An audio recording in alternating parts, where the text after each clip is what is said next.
Hi everyone and welcome to Soul Food. It's great to have Nicole with me today as we continue our series on the stories we tell ourselves. So far, Nicole, we've talked about narrative therapy, what that is and what attracted you to it. We've talked about how stories greatly influence us, where our stories come from, and also discussed a little bit about problem stories and what we can do about them.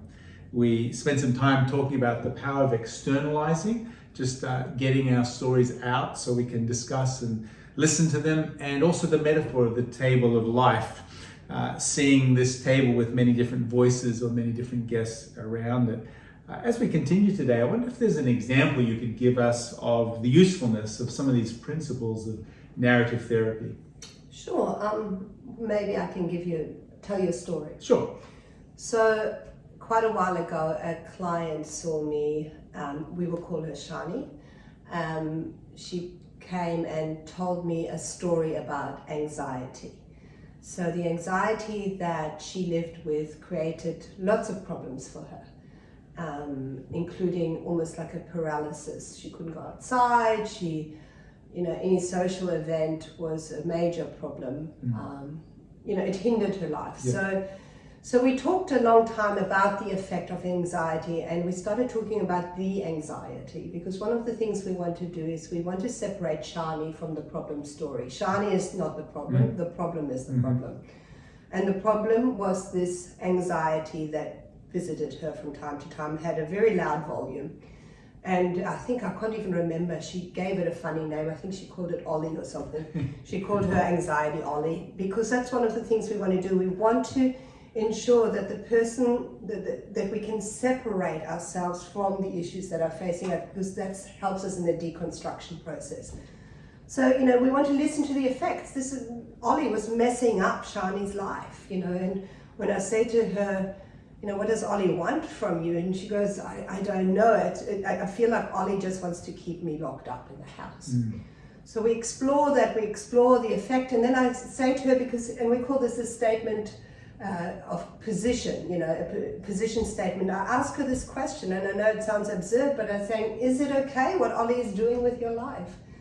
And she said, no, it's not okay. She actually comes to a place where Ollie's behavior, the anxiety that is carrying on there, is not okay. So then we begin to look at it. We begin to explore Ollie's presence from a historical narrative, because often the problem story in somebody's life, it has a contextual, often a political or religious beginning. It is influenced by a lot of things. The problem is the problem, not the person. And this problem story, Ollie's appearance, happened when she was about 13, 14. There was lots of things that happened in her life, body shaming, what it meant for her particular, as what it means to be a woman in this culture. Yep. What it means for her to be a woman of color in this culture, what it means to be a woman of color that is queer in this culture. So many intersectionalities began, to become obvious. And so Ollie showed up because Ollie was, had an overreach happening, but Ollie wanted to keep Shani safe. So we began to look, and the more we can deconstruct it, the more the person is able to separate. Okay, I'm not this innately anxious person. Anxiety has shown up and there's a reason for it. So we explored that, we explored the history. Then we begin to look at alternative stories. So tell me when Ollie wasn't around. Is there a time when Ollie, like you say, it feels like Ollie's around all the time, but is there a time when Ollie's not around? And so we began to explore. For her, it was her water sports, and there were some other things that she did. And I said, so what happens when you're, on that kayaking? She goes, I can't even hear Ollie.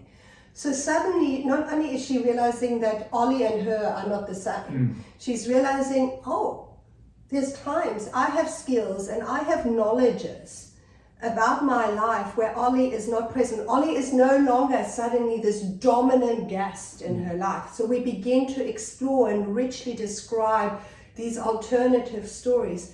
And we pull in, because narrative is big on community. We live our lives, so much of it is mirroring the other, right? So I begin to talk to her about her skills and knowledges. I ask her something like, who would not be surprised to hear you access these skills and knowledges? And she begins to talk about an aunt who was adventuresome.